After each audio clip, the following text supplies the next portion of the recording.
Hi there, I'm Mr. Eric.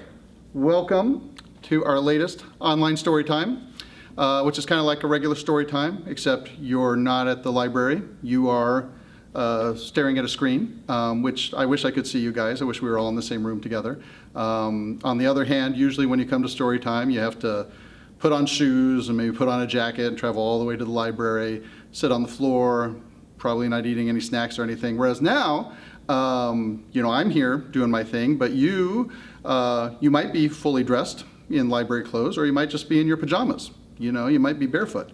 You might be eating a balanced breakfast at the dining room table.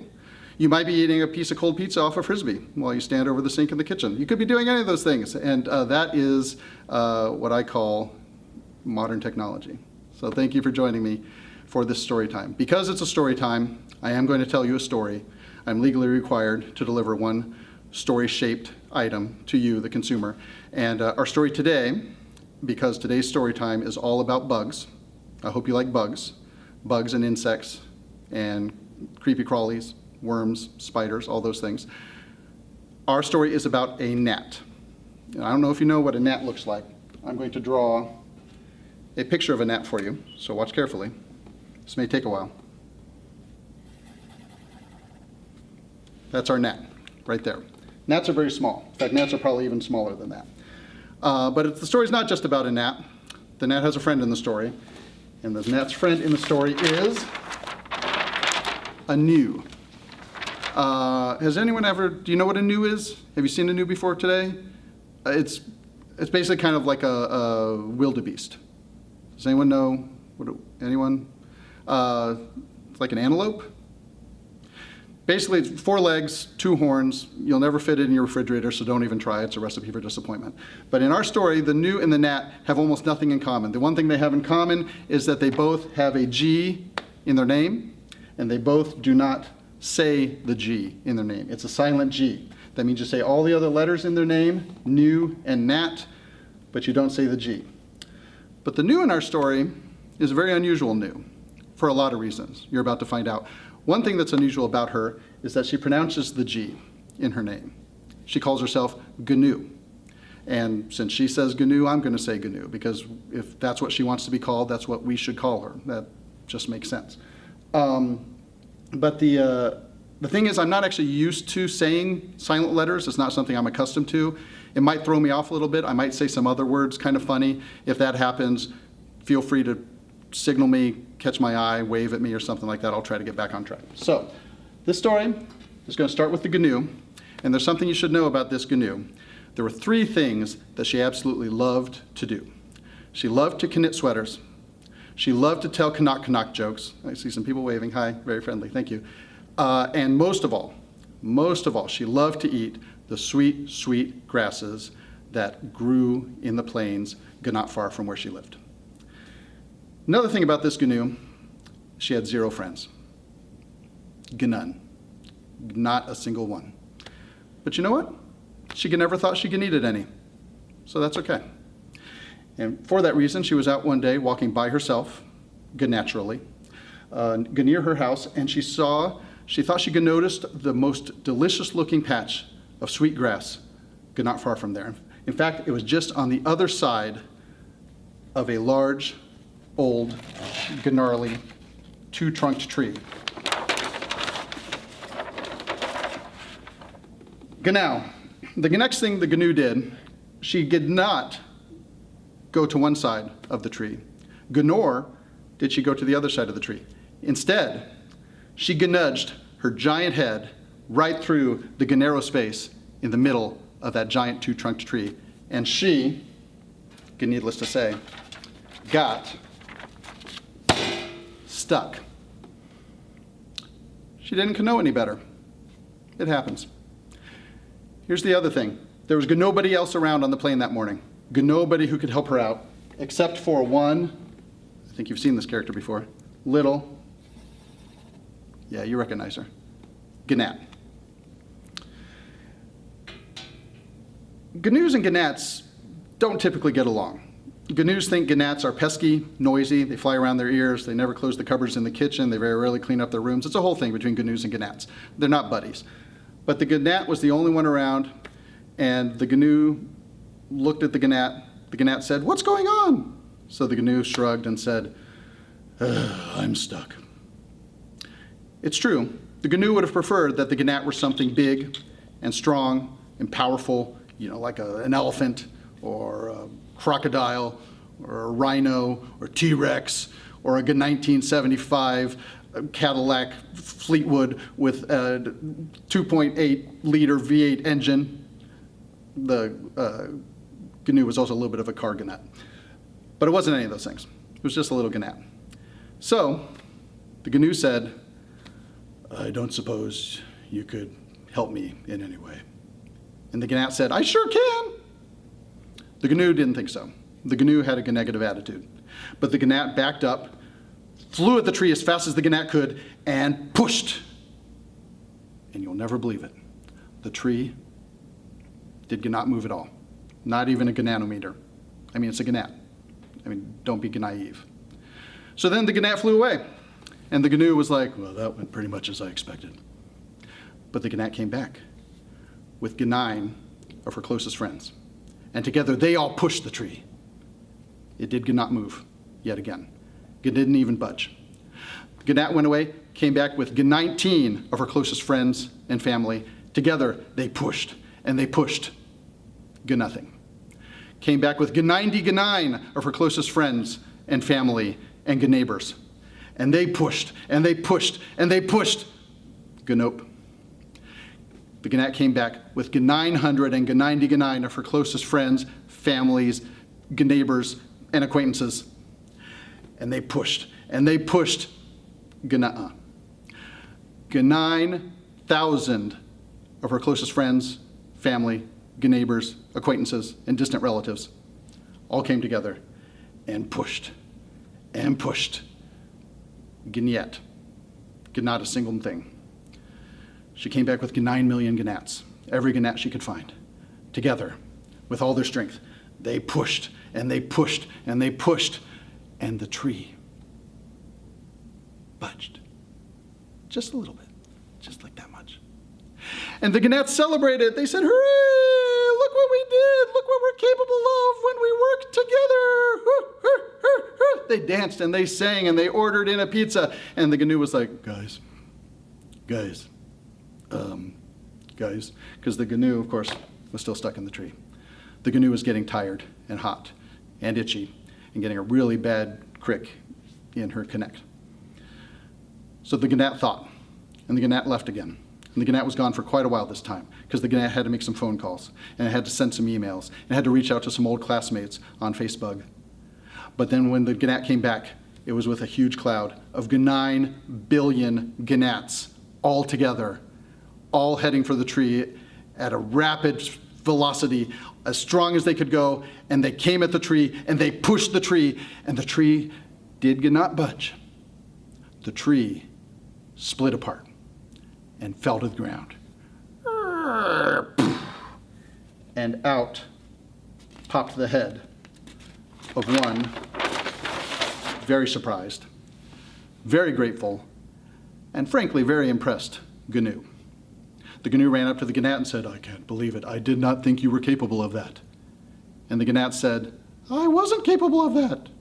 We were capable of that. G'da." So from that moment forward, the GNU, who previously had no need of anybody else, found herself with 9 billion brand GNU friends. Which got kind of tricky during the holidays, because I don't know if you've ever tried to knit 9 billion sweaters, or to tell the exact same Canuck Canuck joke 9 billion times. It's a funny thing. That GNU, who used to have friends who numbered in the GNUns, did not ever complain about it.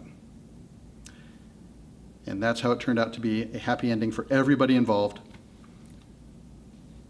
except the tree. It was not great for the tree. All right, so I hope this online story time is making you happy. There's a certain song, actually, that bugs sing when they're happy. Not many people know, because not a lot of people talk to bugs for whatever reason. But there's a song that's very popular among the bug community. I think you might find it a little familiar. It goes kind of like this. If you're buggy and you know it, clap your hands. If you're buggy and you know it, clap your hands. If you're buggy and you know it, then your mandibles will show it. If you're buggy and you know it, clap your hands. If you're buggy and you know it, stomp 6 feet. If you're buggy and you know it, stomp 6 feet. If you're buggy and you know it, then your mandibles will show it. If you're buggy and you know it, stomp 6 feet. Clap your hands. Are you doing it with me? Are you standing up? Stand up and do the song with me. If you're buggy and you know it, move your antenna. Beep, beep, boop, boop. If you're buggy and you know it, move your antenna. Beep, boop, boop, boop. If you're buggy and you know it, then your mandibles will show it. Buggy and you know it, move your antenna. Boop, boop, boop, boop. Stomp 6 feet. Clap your hands. If you're buggy and you know it, fly around. If you're buggy and you know it, fly around. If you're buggy and you know it, and your mandibles will show it. If you're buggy and you know it, fly around. Wiggle your antennas, beep, boop, boop, stomp 6 feet. Clap your hands. If you're buggy and you know it, wiggle like a worm. If you're buggy and you know it, wiggle like a worm. If you're buggy and you know it, then your mandibles will show it. If you're buggy and you know it, wiggle like a worm. Fly around, wiggle your antenna, boop, boop, boop, stomp 6 feet. Clap your hands. If you're buggy and you know it, make a ball of dung. Glad I'm not a dung beetle. If you're buggy and you know it, make a ball of dung. Ugh. If you're buggy and you know it, and your mandibles will show it. If you're buggy and you know it, make a ball of dung. Wiggle like a worm. Fly around. Wiggle your antenna. Boop, boop, boop. Stomp your feet. Clap your hands. Say insect. Woo! Very good. Hey, Yeah? you know bugs? Bugs? Do I know bugs? Yeah, I know bugs. Some of my friends are bugs. Why? Ants, spiders, dung beetles. Yes, I'm familiar with the idea of bugs. Yes, what? So, bugs are mad. They're mad? A lot of bugs are pretty mad. What are they mad about? I have talked to some bugs who are really mad. I feel like bugs have it pretty good. You ever notice how small they are? Yeah, some of them are pretty small. If you're that small, one piece of cake could feed you for like a month.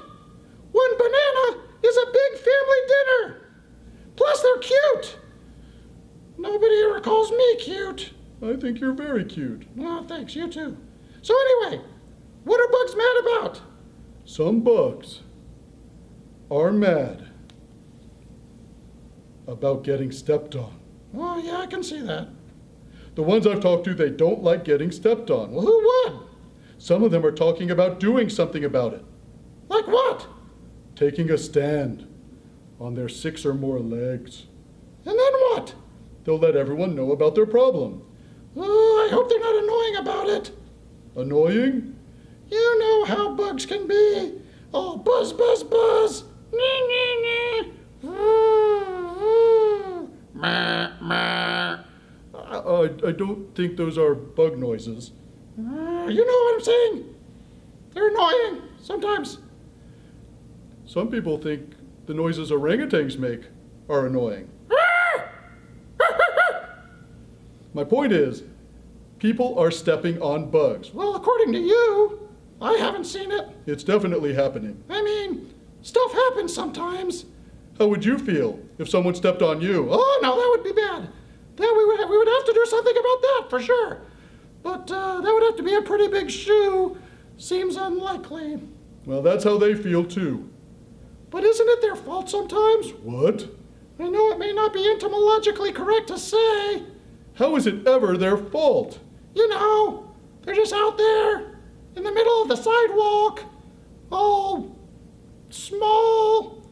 I've seen you stand around in the middle of the sidewalk. Oh, no, I never do that. You are standing in the middle of the sidewalk right now. Have they tried not getting stepped on? They try that all the time. Have they tried trying harder? I think it's good for anyone to speak up for themselves. I support it. We should probably speak up too. About what? Bugs. But I'm not a bug. We are all animals. Don't you want to stand up for your fellow animals? I'm pretty busy. Doing what? Stuff? Do you think other animals should get stepped on? I don't think they shouldn't not stepped on. You think they want to get stepped on? I don't know what they do for fun. What if people tried not stepping on them? Would you be in favor of that? Sure. Will you try to not step on them? Yes. When you're walking down the sidewalk? Yes. You'll try to avoid stepping on them? Yes. Wait. What would that look like? Probably sort of like this, and Oh yeah. or this. Hey, that's kind of fun. Or, whoa, hey. Yeah. Okay, I'm glad we had this talk. Me too. You're going to try to not step on bugs. Yes. And you're going to try to get your friends to stop stepping on bugs. I don't know if I want to go that far. Fine.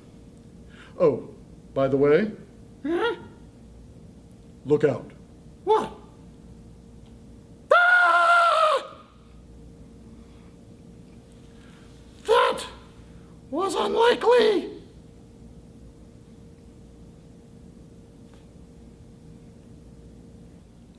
Okay, so you've probably heard the song Head, Shoulders, Knees, and Toes. Are you familiar? Head, shoulders, knees, and toes, knees, and toes. Yeah, you know that one?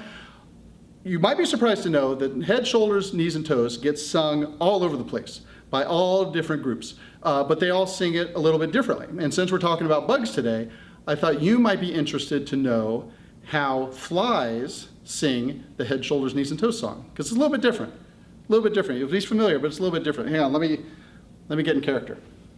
Wait right there. It goes something like this. Eyes, eyes and eyes and eyes, eyes and eyes. Eyes, eyes and eyes and eyes, eyes and eyes. Come on, everybody. Eyes and eyes and eyes and eyes. Eyes, eyes and eyes and eyes, eyes and eyes. And then they do that for 400 more times and then they're done. It's a lot of fun. It's a fun little thing. You should do that with your family. Thank you so much for joining us for our story time this morning. Again, my name is Mr. Eric. I'm so glad you came and joined me to talk about bugs. Please join us here every Saturday at 9 a.m. Next Saturday, we'll be doing another story time with a whole new librarian and a whole new subject. And in the meantime, please have fun, read, tell stories, and try to be nice to bugs. I mean, what did they ever do to you? Thanks, guys. Have a good week.